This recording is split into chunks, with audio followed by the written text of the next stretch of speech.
여러분은 자기를 위하여 또는 온 양떼를 위하여 삼가라. 성령이 그들 가운데 여러분을 감독자로 삼고 하나님이 자기 피로 사신 교회를 보살피게 하셨느니라. 내가 떠난 후에 사나운 이리가 여러분에게 들어와서 그 양떼를 아끼지 아니하며 또한 여러분 중에서도 제자들을 끌어 자기를 따르게 하려고 어그러진 말을 하는 사람들이 일어날 줄을 내가 아노라. 그러므로 여러분이 일깨워 내가 3년이나 밤낮 쉬지 않고 눈물로 각 사람을 훈계하던 것을 기억하라. 지금 내가 여러분을 주와 및 그 은혜의 말씀에 부탁하노니 그 말씀이 여러분을 능히 든든히 세우사 거룩하게 하심을 입은 모든 자 가운데 기업이 있게 하시리라.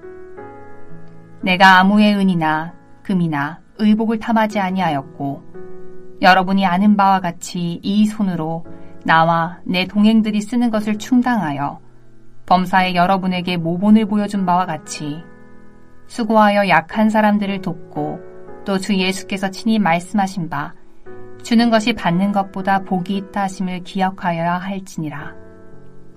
이 말을 한 후 무릎을 꿇고 그 모든 사람들과 함께 기도하니 다 크게 울며 바울의 목을 안고 입을 맞추고 다시 그 얼굴을 보지 못하리라 한 말로 말미암아 더욱 근심하고 배에까지 그를 전송하니라.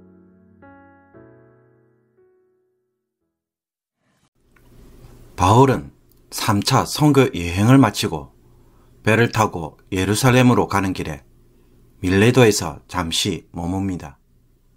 배가 하물을 내리기 위해 며칠 동안 정박해야 하기에 이곳에서 에베소 장로들을 불러서 마지막 고별 설교를 하였습니다. 바울은 지난 3년 동안 에베소 교회를 위해 어떻게 섬겼는지를 회상합니다. 그리고 이제는 성령에 매여서 예루살렘으로 가는데 예루살렘에서 결박과 환란이 기다린다고 말하면서 자신에게 주어진 사명을 끝까지 완수해야 하기에 이것이 마지막 만남이 될 수 있다고 말합니다. 그런 후에 오늘 본문에서는 에베소 장로들에게 권면으로 설교를 마무리합니다. 바울은 장로들에게 크게 3가지를 부탁하고 있습니다.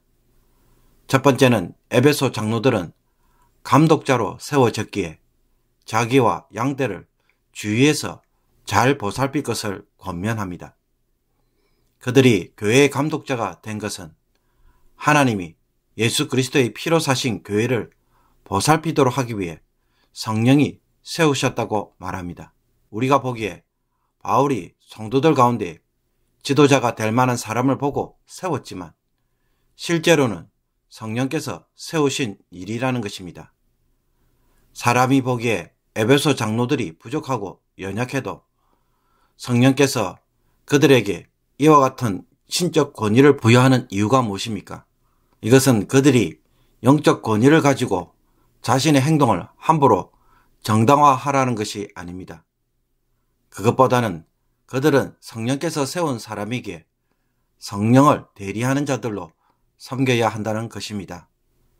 국민들이 투표로 대통령을 세운 것은 국민의 대변자가 되라는 것이지 권력을 마음대로 휘둘러도 된다는 것이 아닌 것처럼 직분자들이 성령에 의해 세워졌다는 것은 성령의 대변자, 대리자가 되어라는 것입니다. 바울은 에베소 장로들이 교회에서 감독자로 세워진 것은 교회의 양떼들이 사나운 이리의 공격으로 죽임을 당하지 않도록 하기 위함입니다. 거짓 교사들이 와서 잘못된 진리, 사람의 생각, 공동체를 무너뜨리는 말을 퍼뜨릴 때에 여기에 휩쓸리지 않도록 모든 일에 영적 긴장감을 가지고 주의하면서 지켜 보호하는 일을 해야 한다고 말합니다. 심지어 이런 거짓 교사들은 외부에서뿐만 아니라 내부에서도 일어날 수 있다고 바울은 경고하고 있습니다. 또한 여러분 중에서도 제자들을 끌어 자기를 따르게 하려고 어그러진 말을 하는 사람들이 일어날 줄을 내가 아노라. 이들은 자신들의 주장이나 이익을 얻기 위해 어그러진 말을 하고 자기 편으로 사람을 만드는 자들입니다. 명분상으로는 교회를 위해서 하는 말이지만 부정적인 말들과 분리를 시키는 말들, 말씀에 대한 의심과 회의, 비판은 결국 무엇을 가져옵니까? 사람들의 마음에 독초를 심어서 온갖 원망과 불평, 비난의 말들이 거침없이 흘러나오도록 합니다. 바울은 교회가 항상 무엇에 노출되어 있는 것을 보고 있습니까? 교회 안팎에서 수많은 영적 공격에 노출되어 있어서 이것이 교회에서 떠나지 않을 것을 알고 있습니다. 그래서 에베소 장로들이 감독자가 되어 교회를 지켜 보호하라고 하는 것입니다. 진리를 가장해서 들어오는 말들에 대하여 그것이 어떤 결과를 가져오는지 눈여겨보고 교회를 무너뜨리지 않도록 늘 보살필 것을 요구하는 것입니다. 그렇기에 바울이 두 번째로 부탁하는 것이 있습니다. 바울은 3년 동안이나 밤낮 쉬지 않고 눈물로 훈계하였던 것을 기억하라고 말합니다. 그것이 무엇입니까? 바울이 가르친 주님의 말씀입니다. 이 말씀을 에베소 장로들이 기억하고 순종한다면 그 말씀이 교회를 든든히 세우고 또한 그들에게 하나님 나라의 기업을 주실 것입니다. 교회를 항상 뒤흔드는 것은 주님의 말씀이 아니라 사람의 말을 교회가 붙들 때입니다. 설령 사람이 보기에 맞는 말일지라도 교회가 항상 붙들고 주장해야 하는 것은 주님의 말씀을 따라 행하는 것에 있습니다. 그러면 주님이 도우시고 역사하는 것입니다. 그러나 사람의 말에 이리 흔들리고 저리 흔들린다면 교회는 진리의 터 위에 서 있지 못하고 넘어질 수밖에 없습니다.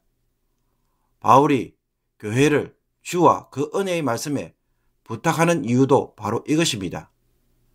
교회가 성령의 음성을 듣고 순종하는 일에 집중할 때 주님이 그 교회를 통치하고 이끌어 갈 수가 있는 것입니다. 그러므로 주님이 교회의 문제를 풀어가도록 내어 맡기기 위해서는 말씀을 먼저 고집하는 것이 무엇보다도 중요합니다. 셋째로 바울은 누구에게도 돈이나 의복을 탐하지 않고 스스로 벌어가면서 교회를 섬겼다고 말합니다. 왜 이런 말을 할까요? 거짓 교사들이 거짓을 말하는 이유는 자신에게 어떤 이익이 있기 때문에 그와 같은 일을 합니다. 그러므로 에베소 장로들이 교회를 제대로 세우려고 한다면 어떻게 해야 하겠습니까? 돈의 유혹에 빠지지 않고 대접받기보다는 대접하는 자가 되면 됩니다. 그러면 교회가 든든히 설 수 있습니다. 바울은 주는 것이 받는 것보다 복이 있다라는 주님의 말씀을 인용합니다. 자신의 권면이 아니라 주님이 하신 권면이기에 반드시 지켜야 할 명령으로 말하고 있습니다. 교회의 지도자들은 보상을 기대하거나 혹은 수고와 사역에 대하여 권리를 찾기 시작하면 그때부터 교회는 이익 때문에 일하고 움직이는 교회가 됩니다. 그러므로 목회자나 혹은 성도의 신앙에서 영적 부패는 어디에서부터 시작합니까? 내가 수고한 것에 대하여 물질적 보상이나 혹은 칭찬을 사람들로부터 찾기 시작할 때입니다. 그러면 우리 안에서 일하시는 성령은 그 사람의 마음에 설 자리가 없고 교회는 성령의 역사를 상실합니다. 어느 순간부터 내 중심적으로 교회의 일에 헌신해야 할지 말아야 할지를 판단하고 있는 것은 아닙니까? 그러면 자기도 모르게 영적 부패로 나아가게 됩니다. 교회는 희생과 순종에서 성령의 역사가 있고 주님이 걸어가신 길을 걷는 진정한 교회가 됩니다. 주님은 이 방식으로 교회를 이끌어가고 계시고 이것으로 지금도 구원의 역사를 만들어갑니다. 바울이 예루살렘으로 가면 결박과 환란이 있다고 해도 굳이 가는 이유가 무엇입니까?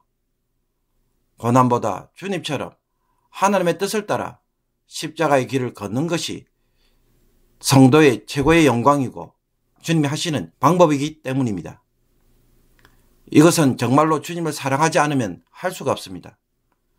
그러므로 거짓 교사들은 결코 이것을 할 수 없게 그들은 자신들의 유익이 사라지면 맨 앞장을 서다가도 어느 순간 뒤로 물러나서 그 어떤 책임도 지지 않고 희생하지 않으며 모든 결과들을 다른 사람에게 맡깁니다. 그러므로 주님처럼 자기를 기꺼이 희생시키며 십자가의 길을 걸어가신 주님을 본받는 것에 간절히 소원하는 성도가 되기를 원합니다. 이것이 우리의 마음을 불태우는 열정이 되어서 수고하고 헌신한다면 그 교회는 그 어떤 위기 속에서도 든든히 서게 될 것입니다. 바울은 우리 모두가 교회의 감독자가 되어서 교회를 든든히 세우는 주의 종들이 되기를 원하고 있습니다. 에베소 장로들에게만 하는 말이 아니라 온 성도들도 그렇게 한다면 이것만큼 더 기쁜 일이 어디에 있겠습니까? 오늘 하루도 주님이 주신 생명으로 살아갑니다. 주님이 십자가에서 죽으심으로 주신 생명입니다. 어떻게 살아야 하겠습니까? 자신의 이익을 내려놓고 십자가의 길을 걷는 모습에서 사람의 말이 아닌 주님의 말씀이 교회를 이끌어가고 여기에 순종하는 성도가 되므로 우리에게 주신 이 교회를 든든히 세우고 성령께서 우리를 세우신 그 목적을 성취하는 귀한 성도가 되기를 주님의 이름으로 축복합니다. 기도드리겠습니다. 주님은 우리를 위해 죽으실 뿐만 아니라 어떻게 살아야 할지, 어떻게 교회를 섬겨야 할지 친히 본을 보여주셨습니다. 저희들도 이 주님을 본받음으로 교회를 잘 지키고 사명을 감당하는 성도가 되게 하여 주옵소서. 우리의 섬김 속에 그리스도가 드러나게 하시고 거짓 교사들의 거짓된 말에 흔들리는 신앙이 아니라 주의 말씀에 교회를 부탁하는 성도가 되게 하심으로 주의 음성을 듣고 순종하는 성도들이 되게 하여 주옵소서. 예수 그리스도의 이름으로 기도하옵나이다. 아멘.